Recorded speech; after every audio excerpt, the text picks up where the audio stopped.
Hello, and welcome to episode 28 of Could It Be podcast. Today we're sharing part 2 of Syndi's story. So if you haven't listened to episode 20 yet, which is where Syndi joins us before her explant surgery, jump on over and have a listen to that first. Today she gives a bit of an update on how she's been going since her explant on the 6th of February this year. In some super exciting news, both Syndi and I were approached to share our experiences with self-image when it comes to cosmetic surgery in the most recent Marie Claire magazine. I now have learnt that it's Marie and not Marie. So if you're in Australia, here's one I prepared earlier. This is the June issue of Marie Claire magazine and it's on page 64. So if you jump in, there's the article which is Your Body Is Not a Trend. So both Syndi and I are referred to in that article. I'm right at the end just sharing a bit of a insight into, the fact that at the end of the day, it's not your boobs that really define you as a person. So if you haven't grabbed that, if you're in Australia, grab that article. I haven't seen it online yet. I've just seen it in print. But yeah, we both talked briefly about that in the episode today. That's about all from me. So we'll jump into today's episode. Enjoy part 2 of Syndi's story. So, how you feeling? How are you going?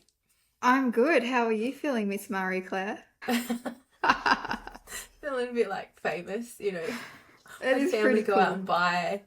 Yeah, I had family go out and buy the magazine after I posted about it and share it on social media, which was really sweet. Oh, that's so nice when you've got that support. It's definitely been a journey for me, this magazine. Did you end up doing the interview on the phone or No, via email? I wrote it. I wrote an essay. I'm a writer. That's what I do. I love writing. I can take my time and I can poetically articulate what I'm trying to say. So I wrote about 6 pages. That's amazing. I probably wrote more than I thought I would. And then, with my partner being a teacher, I got him to look over it and he made it sound even better. And then, it doesn't always, not all of it makes its way to the article, but yeah, it was a big, took a while to put it together. And I got the email from Robin as I was about to fly home to Australia, and it was 11:30 at night in San Francisco, and I get this email. I couldn't even get the words out. Jacob, I'm like read this, I can't say it. I'm so excited. Oh, that's so exciting. Yeah, it's lovely. And it's it's a keepsake and it's something that you can always sort of be proud of to shine that light on such an important issue. We brought a couple of copies. I was actually got a text message off a friend this morning and he's like, I went in, I'm real blokey and I brought the most feminine magazine ever, but I don't care. I was like, that's really nice. It's really nice. Yeah. And there was another article that you shared. I think that was more of an online one that you've been in recently. Yeah, how did that one come about? Wellness. I actually reached out to them. I was like, breast implant illness. I've got a story. Let's collaborate. Let's work on this. And they actually reached back out and said, yeah, let's do this. I had another publication respond as well, but that hasn't come to fruition at the moment. But the House of Wellness did, so that was a lovely opportunity. And that was specifically about breast implant illness and the side effects, where Marie Claire was about self-image. So I didn't realize that Marie Claire was going to go down that avenue, so I had to wrap my head around that first. And I was like, oh. And then I was like, okay, yes, there's many layers. Let's get across all of it. Yeah. The one thing that I really liked about the Marie Claire magazine, I never know whether to say it Marie or Marie. Anyway, Marie. Marie. The fact that they still mentioned BII, even though it was such a focus on self-image, that's a big step forward in this whole thing, I think. Yeah, for mainstream media. Yeah, I agree. I know their focus was, if you lack confidence, you're going to go and do this, which is very much part of my story. and needs a light shone upon that as well, and is actually what I focus on in my coaching sessions is I am not enoughness. So yeah, it was very relevant. With Marie Claire, I didn't realize that I hadn't told my family about it. And it wasn't that I was hiding it. I think there's this part of me that builds up the preparation for something not going ahead or something not going well. And that probably stems back to all of the other surgeries I've had and the potential bad outcome of them. But like my younger sister, who I'm really close with, we've done an episode together, and I tell her everything. Like, she commented when I put the post up on social media, she's like, oh my god, Bianca. I'm like, oh, whoops, I didn't tell you. Awkward. And yeah, my mum messaged me, she's like, oh, your other sister Sam has bought, she's currently reading about you in this magazine. I'm like, oh, I didn't tell anybody. Whoops. Like, there was a couple of people that were around me at the time that I told, but yeah, oops. Yeah. Now they know. But that happens, like we're not putting ourselves on a platform and letting everybody know our blow by blow. So yeah, that's absolutely understandable. I'm sure there's people that have learned a lot about me, and a lot of people might find what was written in there confronting, actually. So yeah, and because I did very much Yeah. emphasize on my insecurities in that article. So I was like, yeah, cool. I was totally insecure. Yes, I got breast implants for medical reasons. The article very much highlighted insecurity reasons, but it all works together. It all works in unison. So Like with your mindset coaching, has that helped you with handling the all of the feelings behind that article? yeah, when it's you, it's a lot harder to navigate than if I'm helping somebody else. When I'm helping someone else, it is clear as crystal. I can see my way to the other side. When it's yourself, you're like, oof. And so thank goodness I have my husband who was able to just help me navigate. But yeah, essentially, I just really try to take a step back, look down upon myself, and see it from a different perspective. So it takes myself out of it. I'm able to see a lot clearer. But I'm like, this is the stuff I help people with. So let's help myself. Like, what else? What else has been happening? So since I last spoke to you, I had my explant surgery on the 6th of February, and I went in super hyped. They were all looking at me like, what is this girl on? Like the doctors and nurses were like, are you ready? Because are you okay? And I'm like, I'm here to party. Let's do this. And they're like, okie dokie. Anyways, I'm not good on anesthetic. Me and anesthetic are not friends, especially if the person doesn't really get it right. There's been some, I can't even pronounce anesthetic. They've got the formula. Anaesthetist? Yes, that's it, anesthetist. They've got the formula just right for me in the past, and I haven't had a bad reaction, but this one was not great. He came in the next morning and he goes, and I warned him, I'm like, and he goes, oh, you'll be fine. I'm like, oh, this is not going to be great. And he comes in next morning and he goes, there are people in this world that can do anesthetic, and there's people in this world that cannot. And you, my dear, you can't. And I'm like, I warned you. So he had to like drug me out because I was a bit of a mess. But honestly, the next day I woke up, so I had it 5 p.m. that night. I pretty much came to 5 a.m. the next morning. And instantly, I know I had a lot of drugs. I had the drip going through me, but instantly the brain fog gone, the chronic fatigue gone, like instantaneous. I could feel it in my head. And I was like, and I bounced out of that bed to go to the toilet like I was a pole vaulter. Like it was insane. And then at 9 a.m., they took the drugs out of me. So I was only on it from 5 p.m. that night to 9 a.m. the next morning. And then I went drug free. I didn't do anything. I didn't even take the antibiotics.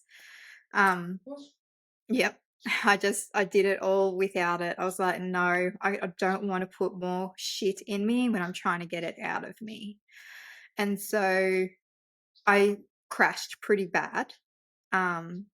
But I still felt great in comparison. I knew it was just surgery stuff. It wasn't BII stuff that I was feeling.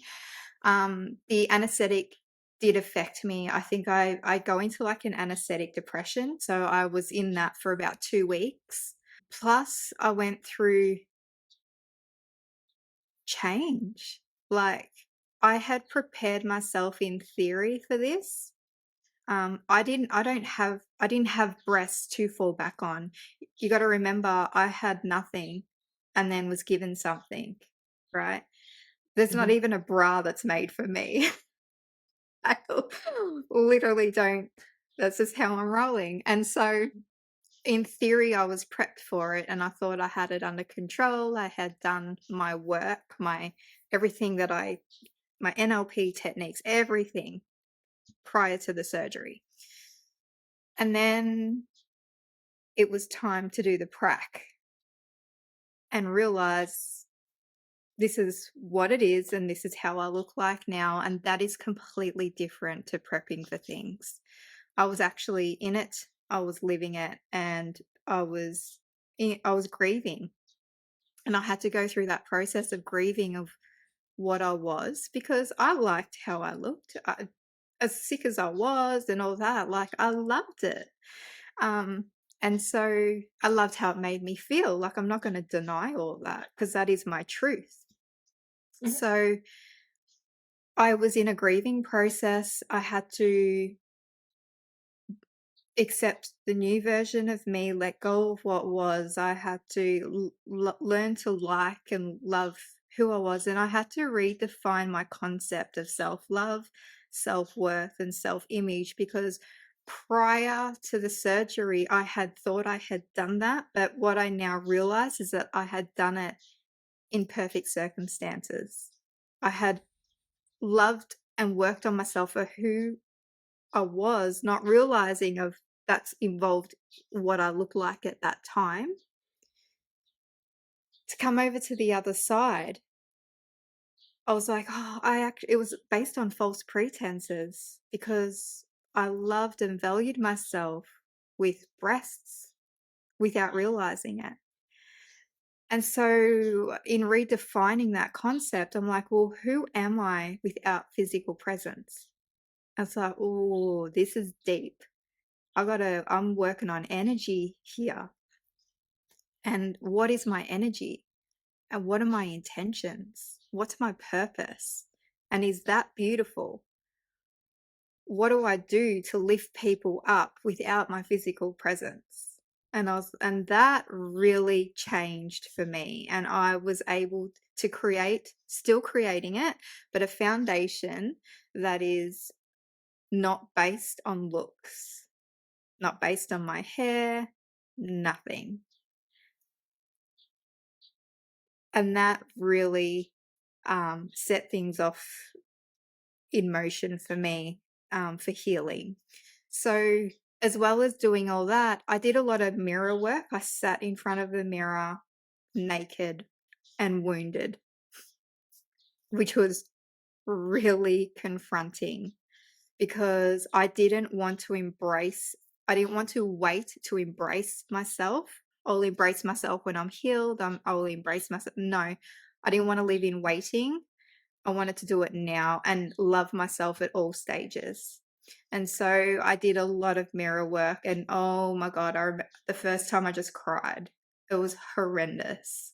And it took a long time. It's taken me till now, and I'm 14 weeks out now, but it's taken a long time. I'm still learning. I'm still creating that solid foundation. but it was something that needed to happen to rock my world, this experience. Without this experience, I would not know the depths of self-image, self-worth, and self-love like I do now. It needed to happen for me to truly grasp this truth and now to teach others about it. And for that, I am super grateful. To do the mirror work, I look at that as something that's super brave because, like I've mentioned in my episodes, one of my boobs looked very different. Like my left one looks fine, my right one was my trauma boob. There was 2 or 3 cup sizes difference initially, like when I came out of surgery, and that did improve over time. But until that did improve, I couldn't look at myself, and the mirror in our bathroom is high enough that I can't actually see I can see my shoulders, but I can't see my chest, and I was grateful for that. And my way of dealing with it was sweeping it under the rug, like, oh, I'm not going to look. Avoidance. I'm going to cover myself up as much as possible. Yeah, total avoidance techniques there. Yeah. So to be able to do that mirror work, that's amazing that you could do that. It's very brave. I've run from things my whole life. I've run and sprinted and it didn't work. And the past few years, I've learnt to step into my fear. And it's hard. It's not easy, but it's better than running. The outcome's completely different. And so, yeah, that's Yeah, the why I did it. long-term gain for something like that. Yeah. Yeah, Yeah, I'm able to for be sure. where I am today because of doing it, you know? So I'm still working on it. I'm not completely there. I've got a little ways to go. But I'm always the client and the coach. And that's what makes a great coach is when you can coach things that you're going through. And so that's why, Mhm. like the other day, I put on my Instagram page that I'm ready to coach women who are going through BII or explant surgery because I feel you. I'm here on the other side. I've had that Yeah. experience now, still traveling it, but I'm here and I know what needs to be done and I know what's helpful and what's not. And so that's why I did that. But yeah, I guess it is brave, but to me, I don't have a choice because I've experienced Mhm. both ends of the spectrum. Yeah. And I know what works. Yeah. With the fact that you put that call out to be able to help women through this journey as well, is that just for people in Australia, like given the time differences, or is that something that you could do for women overseas? Yeah, yeah, yeah. I've coached women overseas before, so yeah, nah, the time difference doesn't matter. It's for Cool. anybody that needs it. And you know what? I don't push this stuff because I just let nature take its course, and people who are drawn to me are the right people for me. So yeah, I definitely don't try and force anything. It's just a natural gravitation between the two of us. So Beautiful. I'll put some information in the show notes about that just in case anyone who is listening yeah, wants to reach out to you as well. yeah, sounds good. Thank you. Sweet. One thing that I remember you mentioning on the Instagram was you were asking what other women's experiences were with their cycles. Oh my Now, gosh. do Yeah. you want to talk us through that? Because Oh I my think our gosh. experiences are very different. Like we can both talk to what has happened because it messes with your body big Oh time, my doesn't gosh. it? So, yes, thank you for bringing that up because most of my symptoms, I'm talking my migraines that I've had since 2013. I get them before and after periods. They have to be prescription based medicated. And if I don't take that specific medication, I end up in hospital with cluster migraines. It is just a whole thing. So I knew they were hormonal, right? Because it was before and end of the period. Never did I think it was my breast implants affecting my hormones, affecting the migraines. I have not had a migraine since I got my implants out. I get headaches, that's So fine, but no yeah, migraines. My periods were normal before my explant surgery. So I don't know. once every 28 days, 5 days. The only thing that wasn't normal is it was very painful, and some were light, some were heavy, whatever. I come out yes, I come out of the explant surgery, and I swear I've basically had my period ever since. So, Oh, yeah, a week later, I got my period. I've been yeah. getting them for 7 to 8 days. I am so incredibly heavy. It's like the pain's gone, the migraine's gone. I don't feel my ovaries like I used to. I used to really feel my ovaries. But they're heavy. Oh my gosh. And I'm getting them every 15 days. So Mm. I get it for Like 8. once, 5 days, once every 28 days is enough. Like, Yeah. I think to have it that frequently and for that long, like, Yeah, oh, I literally need to take shares out in tampons and pads right now because I I am not getting a break. So I know it's my body self-regulating and my hormones like finding their way again, and I'm really trying to help aid in that process.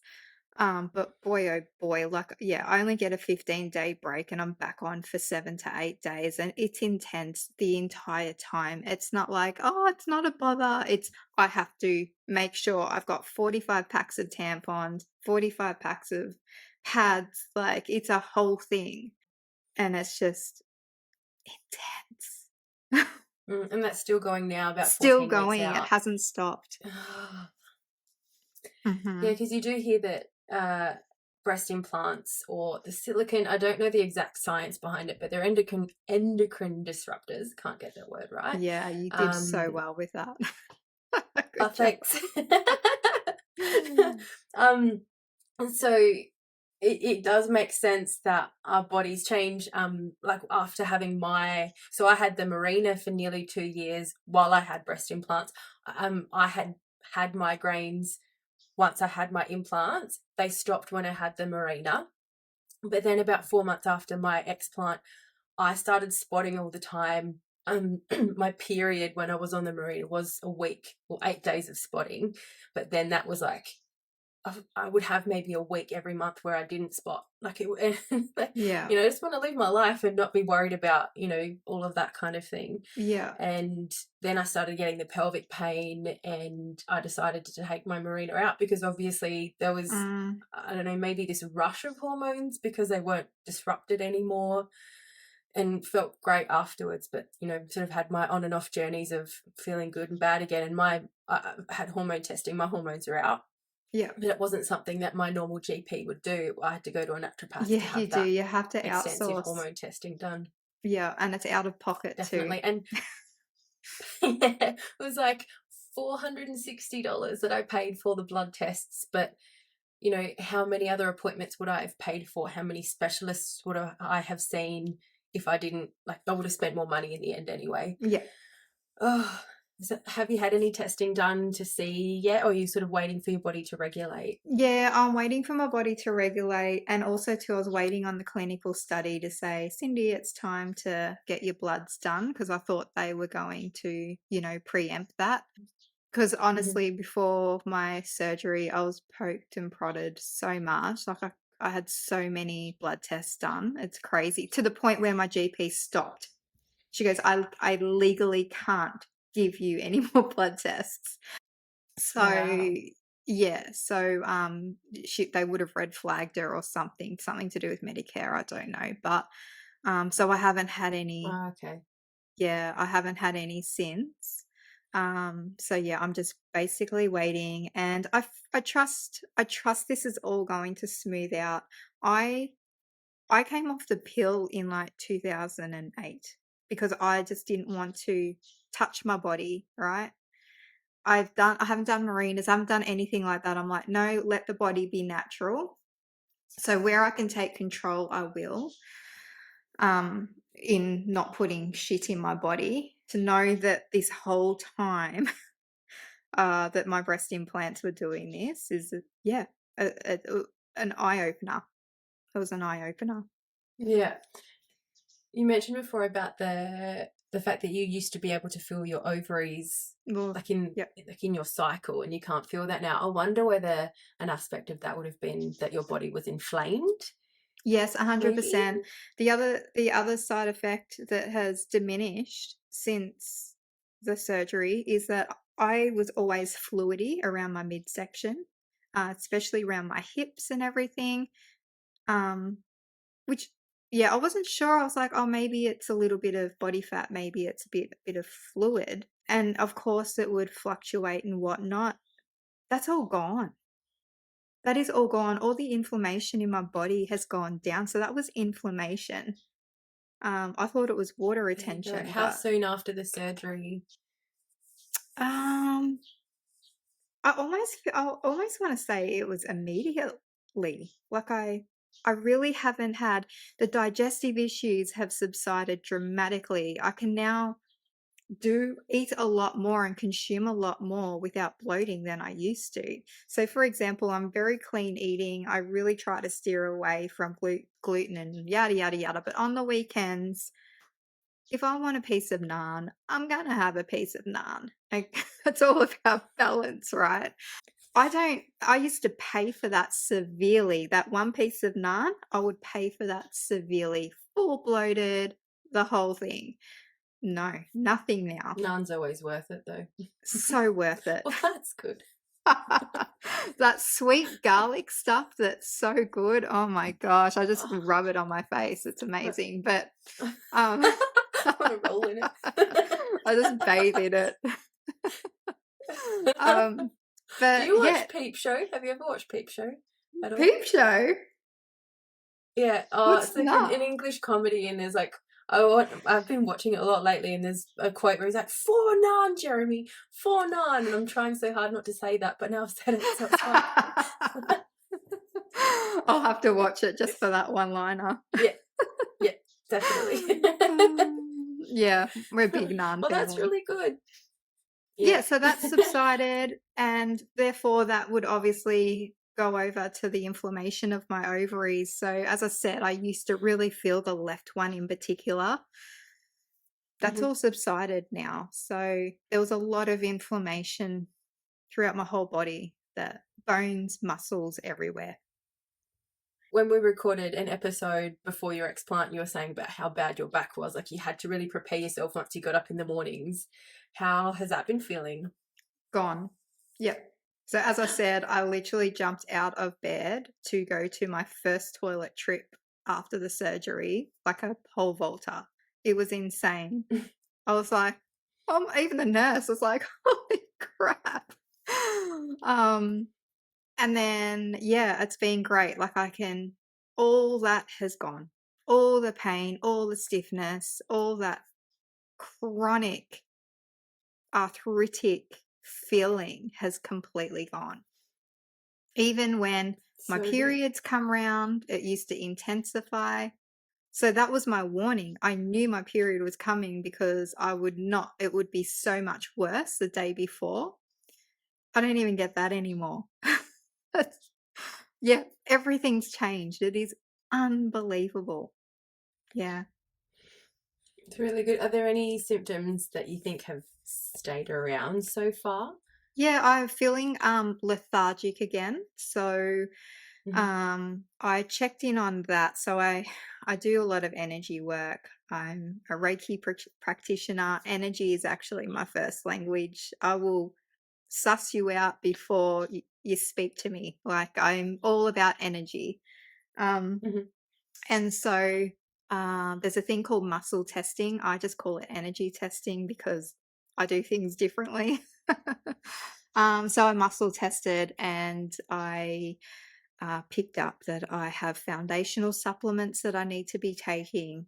So I've got 4 of those, which I've started and I already feel so much better. So it's just about nourishing and nurturing my body through the process of detoxification. Clearly, my body's still self-regulating and regenerating. I've still got things in there that needs to come out. And in doing that, I just got to support my body. And at the moment, taking the supplementations and increasing my water intake and things like that is doing that. Do you want to share those supplements that you're taking for anyone who might be Yeah, it's interested? very personal to me. So it's not, it's not you need to go out and do this. It's a very personal experience. But glutamine Hmm. yep. Taurine is another supplement.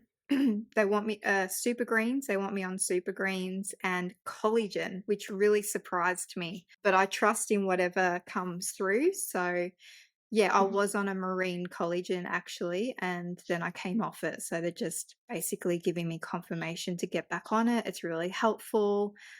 It's probably just going to help with skin and cell and hair and nail regeneration after being so depleted in that area.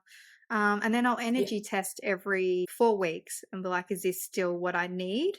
So the taurine and glutamine I've needed for a very long time. So they are my absolute fundamental foundational supplements. Yeah.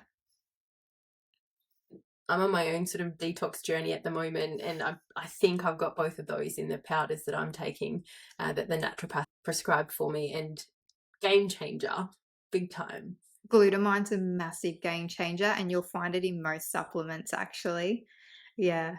Hmm. So yeah, it's actually number one ingredient in my gut powder that I'm taking at the moment.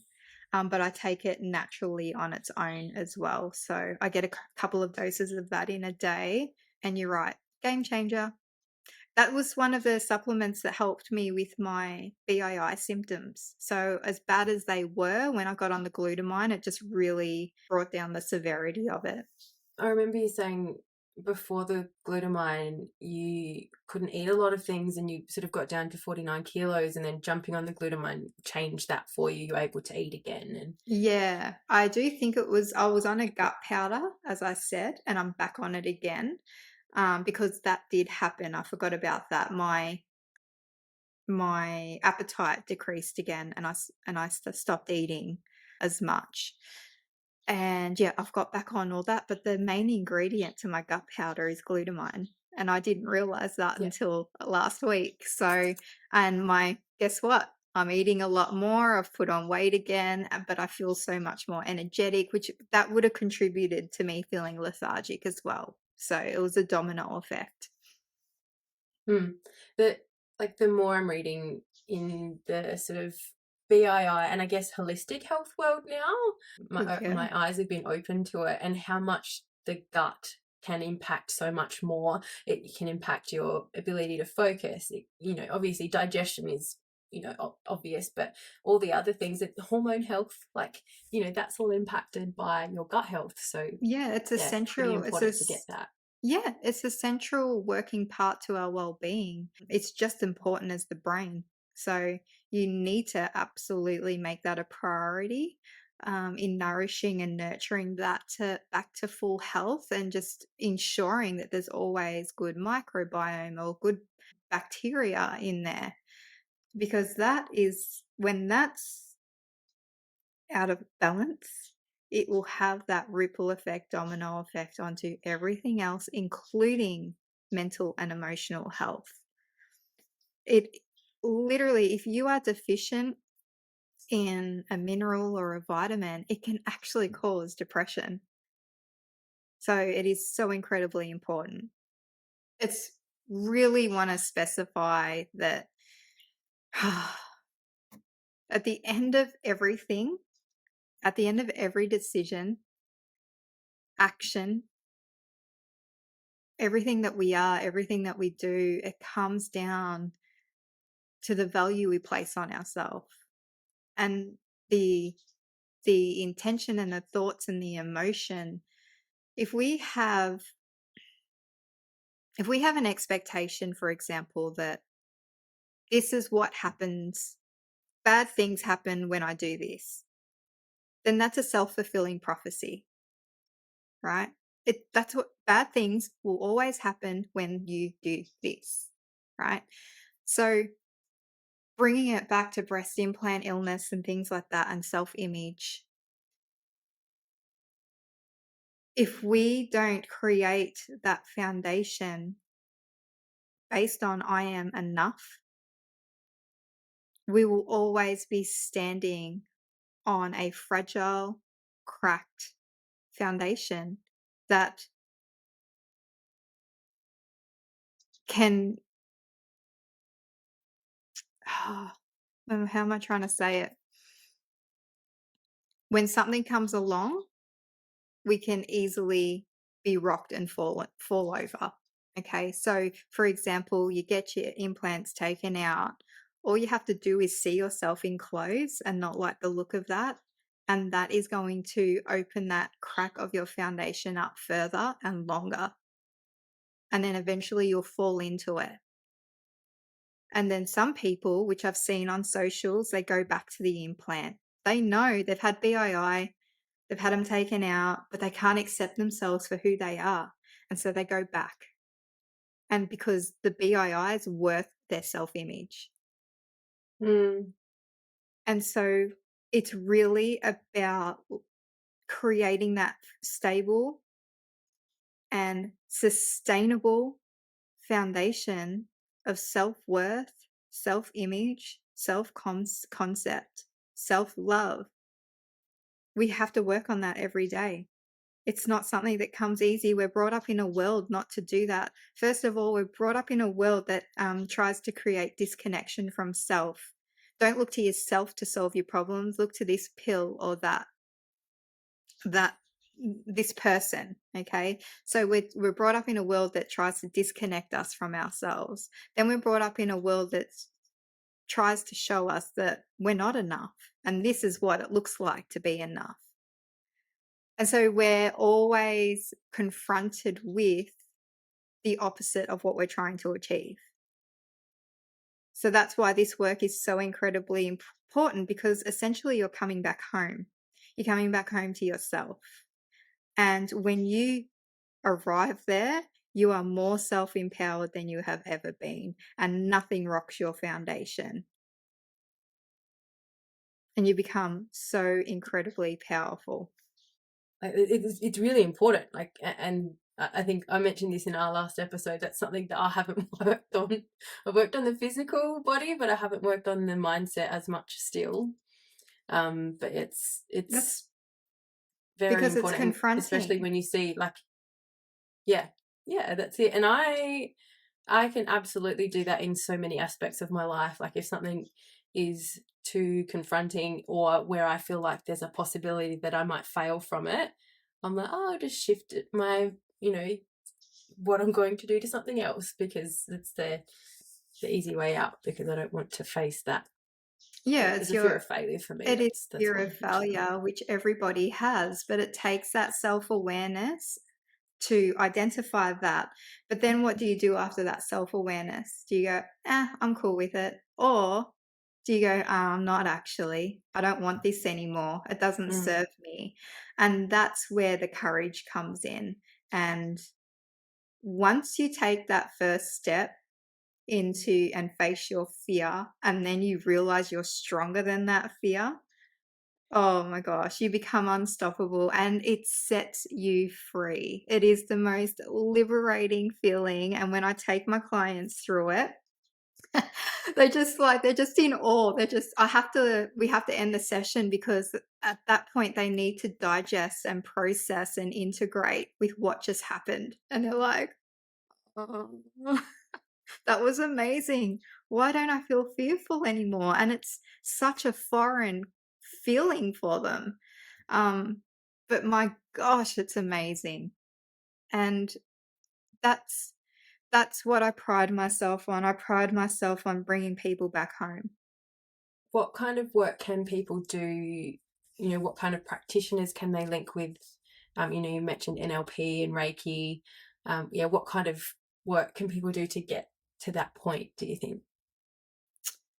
I believe we're all one, right? And it's not about me versus them, us versus them. At the end of the day, we're all one and we need each other. That saying, it takes a village to raise a child. It takes a village to raise everybody.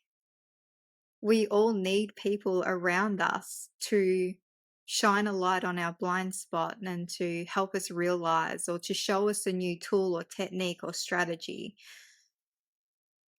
the most strongest epiphanies and realizations and awarenesses that I have had has come from other people showing me. They've indirectly shone the light on something that I couldn't see. And once I saw it, my world split open. And so, my first one was sitting in a uh, Buddhist temple up in the mountains here. And I was in a class, and there was a monk sitting up on the podium, and she was talking about ego. And I wrote a blog about this actually. It was a supermarket experience where she was saying, you walk into a supermarket and you think everyone's looking at you and they're judging you and things like that. So I always assumed ego was, look at me, I'm amazing, I'm fabulous. But she put it in the perspective of ego being everyone's looking at me and hates me and thinks I'm fat and thinks I'm ugly, right? That's a very me, myself, and I mentality where it's all about me. And that was me. I was so deeply insecure. I would walk into a supermarket and I was convinced that everyone was looking at me but thinking bad about me, not loving me, but thinking bad. And she goes, that is just not reality. There's got half of those people in the supermarket don't even know you exist. They didn't see you. The others might have been looking at you blankly thinking, where's the milk aisle? And everything she said, I was meant to hear in that moment. And with that awareness, fireworks went off. I had realized what I had been doing my whole life.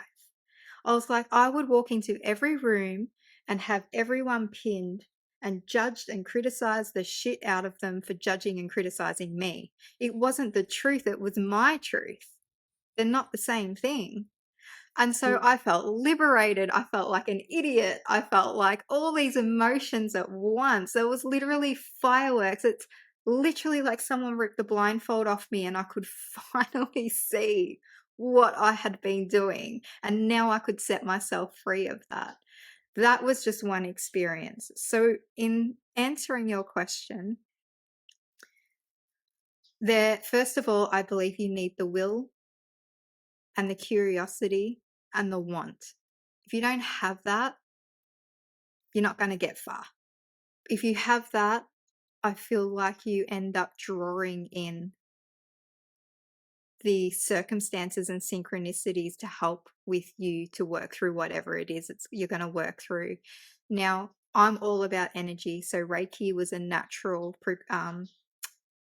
progression for me. I'm also a quantum coach where I work with energy and I work with meridians and I work with auras, and it's a lot more expansive, and that's where that muscle testing and everything comes in. But I also love the mind. So NLP, I love the mind and how you can reframe something from 1982 that was negative into something positive, and it can literally transform you in your present.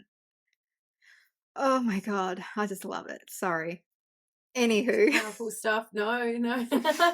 I years ago I studied Bowen therapy. Like, I was a personal trainer when I was younger, and I remember my cousin was one as well, and he had studied Bowen therapy, so I thought I'd get into it.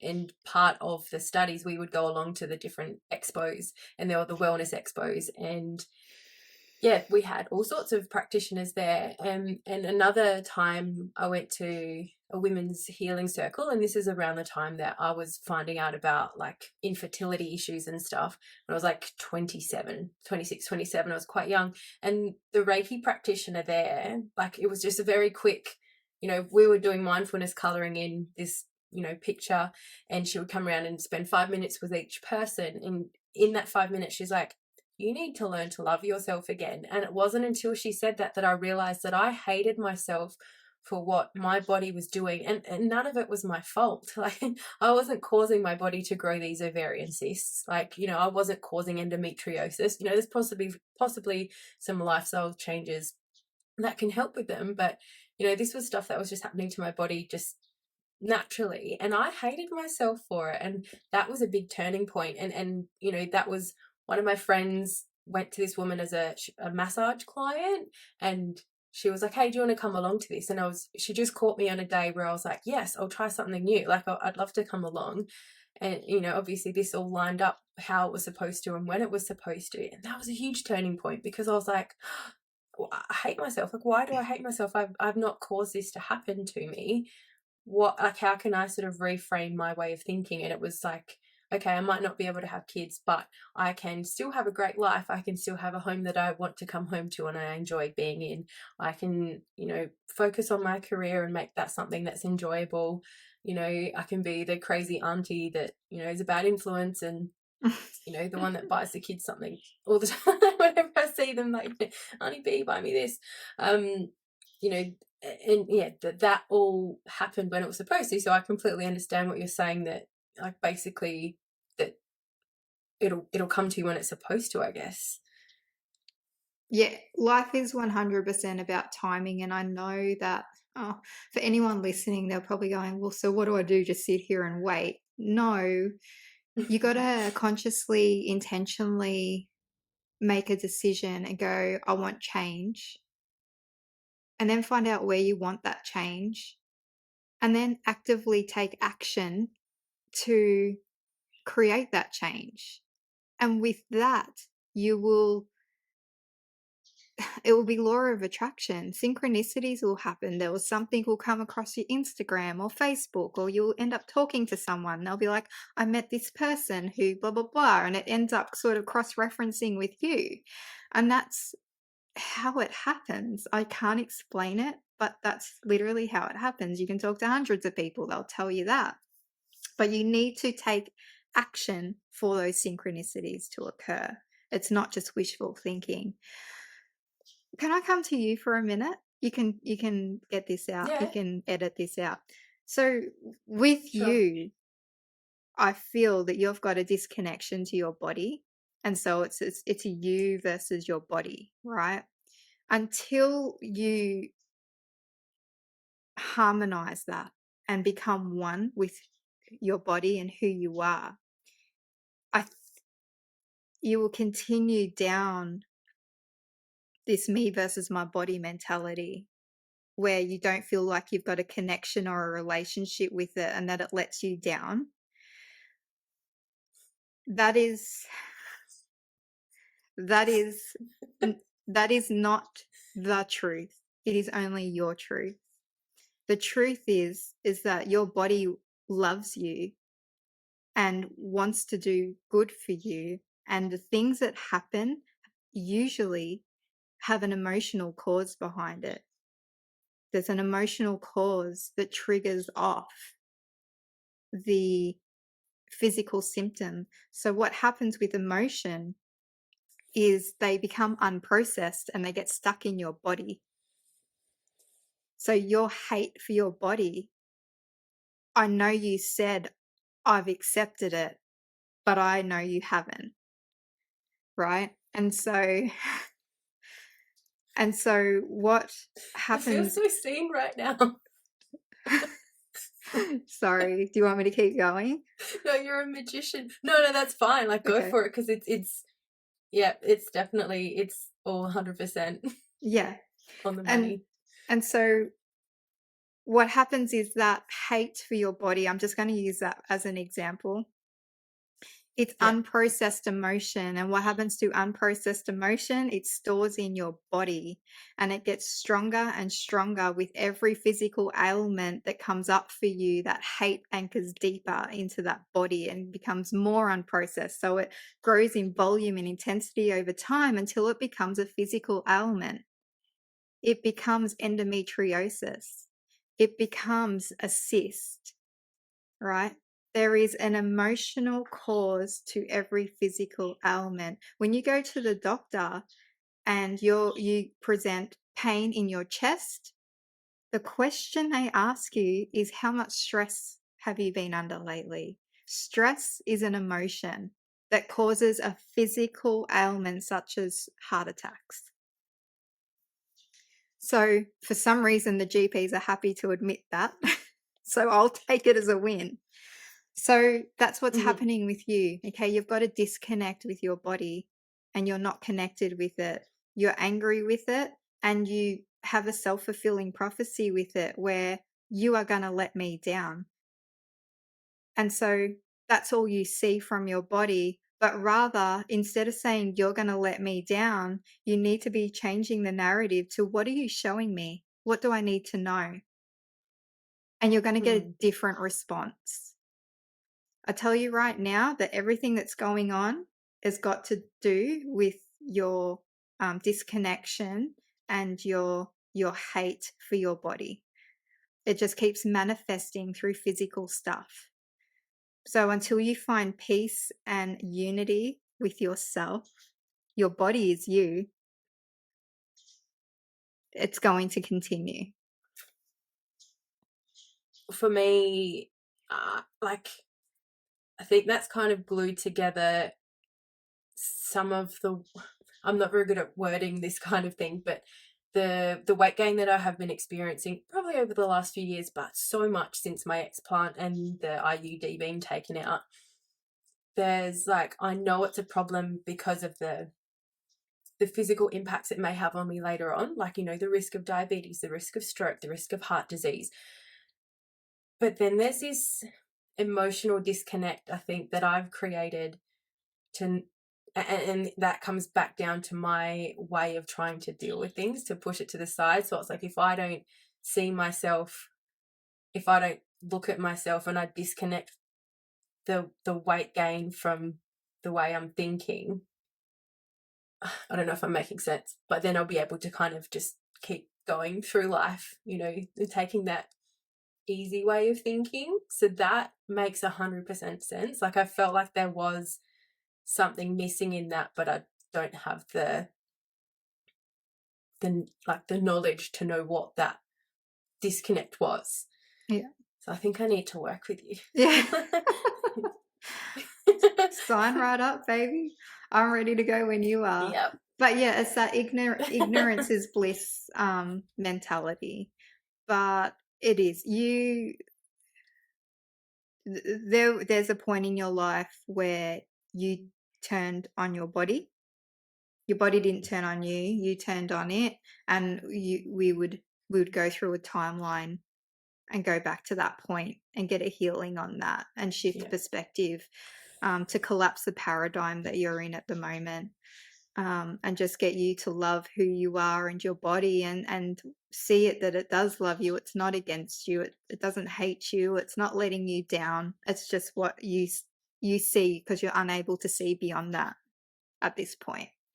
But we all have the potential to expand our perspective beyond our truth into the truth and change things instantly.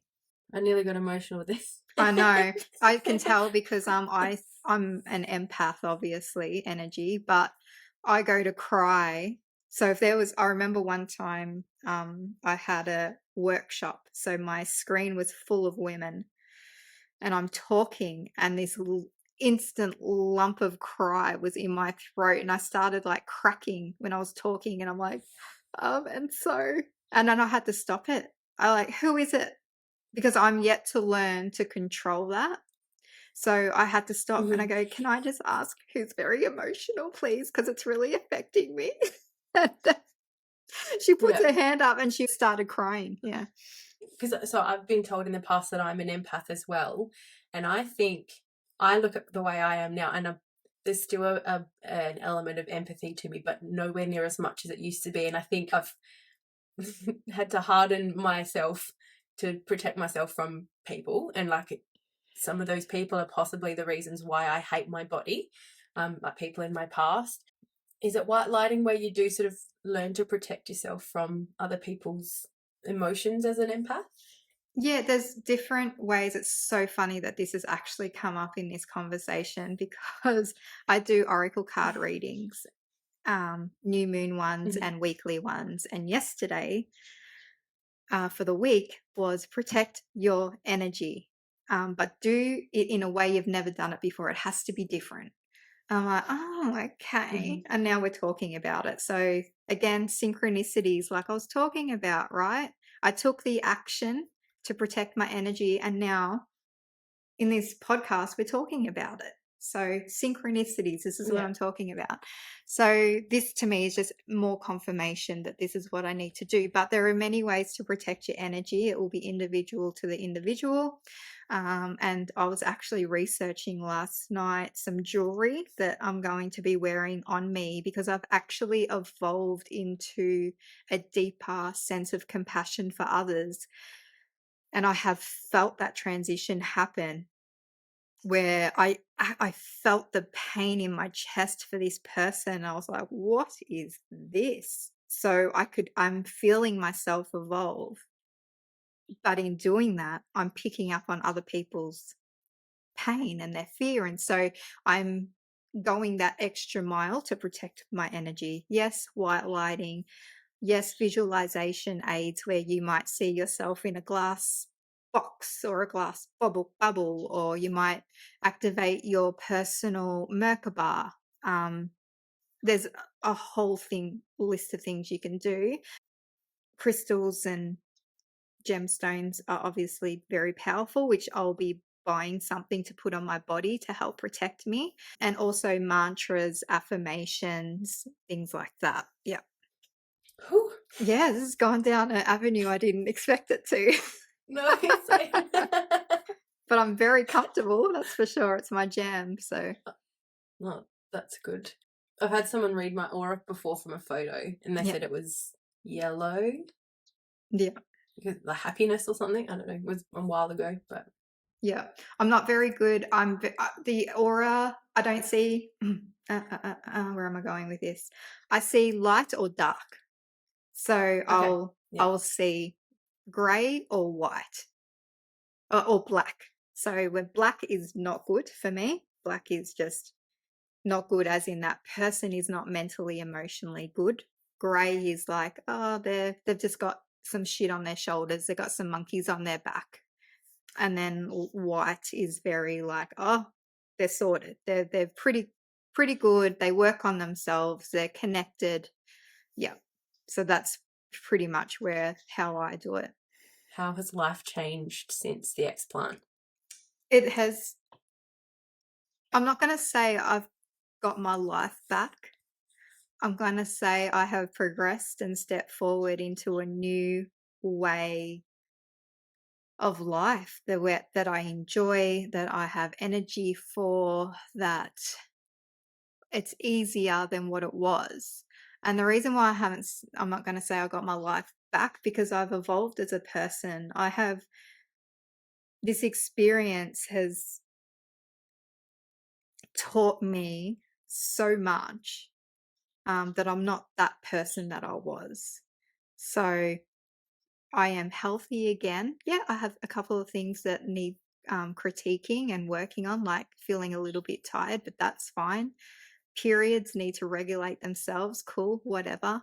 But I feel great. I'm happy. I am energetic. I have a zest for life again. I have the ability to do life. And I have motivation and inspiration to be something and to do something with my life now, where before I literally couldn't care if I withered away and died. That's how bad I was. I was just like, just take me Yeah. now. This is horrendous. So yeah, Mm. life is good. I'm happy, and I'm different. So even I don't wear perfume anymore. I wear essential oils. This natural progression just occurred. I don't drink anymore. I've stopped drinking. And mind you, when I did drink, it was once a month, not even that. So I've gone from 12, Mhm. maybe 12 drinks a year to nothing. I am very conscious of toxins. I am changing my makeup to organic, natural makeup, which I'm ordering today, by the way. I take cold showers now to help with my immunity. I have changed and I love it. So, yeah, life's good. That's amazing. I remember you posting about your first workout back at the gym a few weeks ago now. Do you want to talk us through Oh that? my 'Cause God. I saw modified burpees in there, which is brave anyway, but let alone your first workout Oh, back. I wasn't getting down on the floor that day, tell you that much. I went from being a personal trainer for 12 years and people hated my boot camps because I would do movements that were offensive. Like literally they told me to F off. They turned around and said, we're not doing that. I'm like, what's your problem? And I'm turning into a pretzel. So you got to remember, I was very, very fit and I was up for anything. And so all that happened, all BII, blah, blah, blah, didn't move for over a year. And I come back to I'm like, yep, mentally, emotionally, physically, I'm ready. Go to my first workout. And I'm 10 seconds into the warm up and I'm like, what? And I nearly started vomiting. And they're like, are you okay? And apparently the color just drained from my face. And I'm like, and I was like, I can't even do this. And it was it went from my tummy to my throat and it's just sitting there. And I was just trying not to vomit because once I vomit, that will be the end of me. I'll really feel nauseous for the rest of the day. Mhm. And everything hurt. I was like a baby giraffe. I was wobbling. Everything was half-assed. Like it was so, what's the word? I just did everything like beginner style. You saw my push-ups. It was off a box. And even like, I didn't even get down to the box. I was just doing, like little tiny baby push-ups. It was horrendous, but I was so proud. And while I was silently dry heaving and crying a little and Yeah. swearing at the trainer, on the inside, I'm like, I couldn't do this last year. I feel so grateful.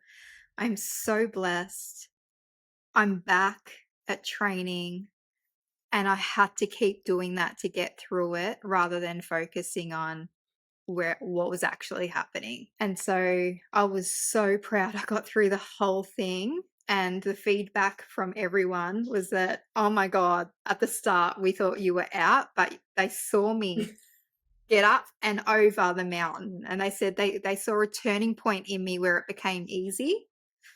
And I said, yeah, I felt that. I felt the turning point where you just had to get through that hard part. And that's like anything in life, even the mental, emotional stuff. You've got to get through that hard part to get to the other side. You've got to keep fighting and persevering. So it was just a great metaphor for everything that I'd been going through, really. And I just used that to get me through. How was your recovery from that first session? I didn't walk for a week. And when I tried to go to the toilet, my hands were on the wall. Like, oh, I couldn't. I just fell. I flopped onto the toilet. Like, yeah, it was horrendous. Like a sloth. I just didn't. There was no class about me at all for the following week. It was so bad. Have you been back like to workouts like that? Because that looked like a high intensity. Yeah, it is. It's like, a high intensity. It's workout, a HIIT. the bits that I saw of it. Yeah, it's a HIIT session, so it's high intensity interval training. Yeah, I've been back every week since, except for last week because my kids both had gastro. Yeah, I've been back and I'll be back on Thursday. So every Thursday morning, that's what I do, and then I'll build up. Mhm. I'll build up. I just don't want to exert my body while I'm still trying to, help it heal itself. So everything in moderation right now, including exercise. How soon was that HIIT workout after your explant? 12 weeks. 12 weeks. Yeah. Yeah. So like you hear people talk about jumping into working out exactly 6 weeks after surgery, but you need to listen to your body. You need to, everyone's. It's the explant, but it's also the anesthetic that you're getting rid of through your system too. And if you've reacted badly, if you're not an anesthetic person, as your anaesthetist said, like 12 weeks is probably a good amount of time to wait. Are not. That's how he said it. It was so funny. Yeah, that's true. Everyone's completely different. It's like postnatal, because I used to do Me, My Baby and I. It was a postnatal service for women, and we would use our babies as weight. Everyone's different. Not everyone's going to pop back in at 6 weeks. Not everyone's going to pop back in at 12 weeks. It's an individual experience when you are ready physically, mentally, and emotionally. Definitely. Have you experienced detox waves at all since you've had your surgery? You mentioned headaches. I don't know whether they were sort of linked, but has a detox wave or flare up been a thing for you? What's a detox wave? So for me, it was like getting really bad headaches. The only headaches I normally get are just when my neck is out. And about 3 weeks after my surgery, I had this really bad headache and like this day where my symptoms would come back. And then the next day I'd be fine. People sort of talk about detox waves like it can be a day, it can be longer where your symptoms come back for a little while. Oh, no, I Have you don't had think anything like so. that? I definitely have had a headache, instead of the migraine and just the lethargic, aspect of it. But yeah, no, I don't feel like I have. Yeah. Oh, that's good. So yeah, no, That's I've been good, yeah, lucky. because they're not fun. Yeah, no, I could imagine. It's just to me, that would be because the toxins are still in the body. Yeah, so to me, that would just be again, it's years of trauma. It's years of trauma on the body. So I've had mine in for nearly 17 years. So that's 17 years of trauma on my body. It's not going to take 17 days for it to completely heal. It's going to take time. Mind you, the body, and it's everyone's, let me say this too. Everyone is different. I am extremely healthy. I am extremely mindful and conscious. I know the emotional side, the nutritional side, the supplementational side. I'm very all over that. And so feel like I'm giving my body a very supported environment to heal itself. Right? So I feel like You've given it a good foundation. my symptoms and stuff and everything, it's going to happen quite quickly for me because I've got a good relationship with myself and I've got good knowledge around me. So, compared to someone that might not be as healthy as I am, might not eat very healthy, might not drink a lot of water, might not, support their body in other ways in being healthy and nourished, it's going to take longer. Okay, so I've done detoxes. I've done since coming out. I did a detox straight away coming out. The second day. I've done the sauna, the red light sauna. I'm doing the cold showers. I'm moving my body. I'm eating healthier than I ever have. Like things like that. So it's going to be a quick recovery, I think you could say, compared to someone that's not doing anything. Having that, you mentioned trauma, there'd be the emotional and the physical trauma that the body and mind have gone through Yep. throughout the whole breast implant process. Yeah. So if that's and that probably makes sense. That probably makes sense with like in the last I'm about 11 months post-explant now. In the last 4 to 8 weeks, I haven't been feeling great. I recently found out that I had a gel bleed, but only through asking for a copy of my lab reports. So, there's that physical trauma. I had mine for like a year shy of what you had because we had our implants in the same year, had mine out last year. So there's that all of that physical trauma, but then what we were chatting about before about the emotional side of things, like that's possibly what's causing my inability to completely heal from it. So I feel better, but I feel like there's more of a way to go for me, and that all absolutely makes sense. Yeah, so I guess the example that I can share is that people that hate themselves into a different version of themselves. So, say I'll use the gym for example. You go to the gym, you're like, I want to achieve this result A, right? So you put in this daily effort for physical change to achieve this result within 12 weeks. But that 12 weeks comes and you've achieved your physical result. However, mentally and emotionally, you aren't happy with that result. You don't think it's worth celebrating. You want more. So then you go on another expedition and then another, and you're never satisfied and you're never happy. And whatever it is you're trying to outtrain just follows you. That's why it's a holistic process. We have to work with creating change mentally and emotionally as well as physically. It works in unison. And if we neglect one, then it's going to come undone eventually. And the most interesting aspect for me is that the one that we neglect is the most powerful one out of everything that we can put focus into. The one that we choose not to do is the most powerful, most transformational, most life-changing aspect that we can participate in, and that is the mind. And the way we think and the way we feel and the way we speak and act and everything. We need to address that in order to achieve sustainable change. And that when you are working on that mindset with that physical goal in unison together, they collaborate, they co-create together. Guess what? You're going to celebrate yourself at the end of that 12 weeks. Mentally, emotionally, physically, it's going to be enough. Because you're not chasing anything anymore. And that's like something that I see in people. You know, we've both worked in the fitness industry, even through chatting with friends.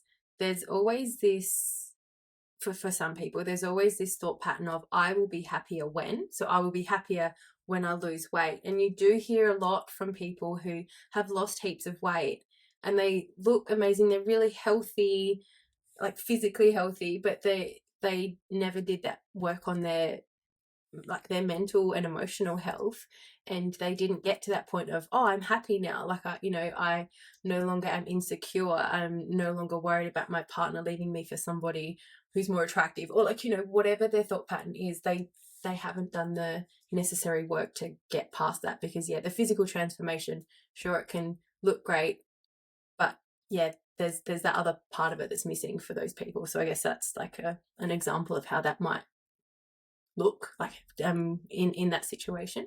Yeah.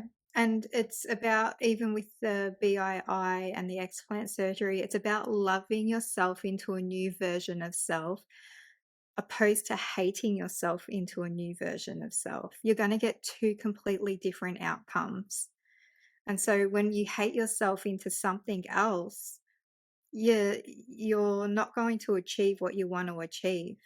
You're going to keep chasing your tail, opposed to learning to love. Maybe don't even start there. Start at just accepting. Just accept yourself.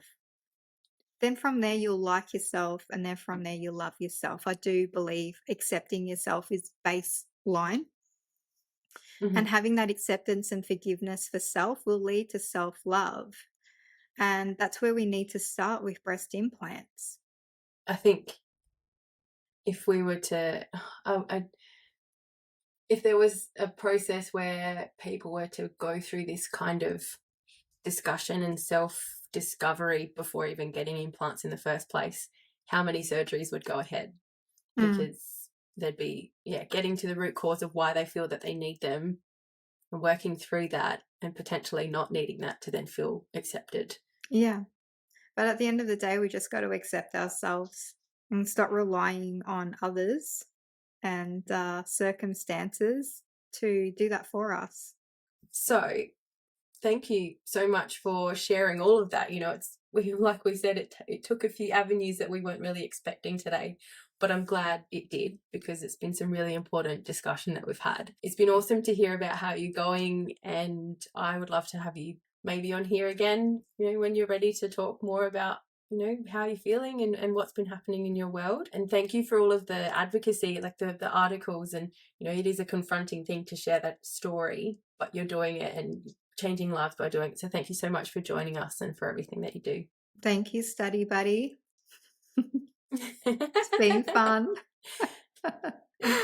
Thank you for having me. Awesome. And I hope today was very helpful to anybody that listens. That's that's our main intention here. Absolutely. I'll share Cyndi's information on the show notes. So if you do want to get in touch with her about any sort of mindset work, we'll have that available to you as well. Thank you. Bye. Thank you.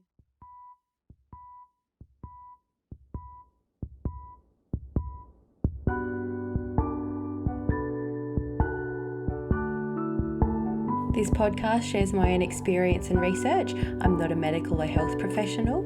You can find me on Instagram at coulditbeii podcast. Thank you to my incredibly talented partner Jacob Tengdale for the intro and outro music. All recording, editing and artwork is done by me. Thank you for listening.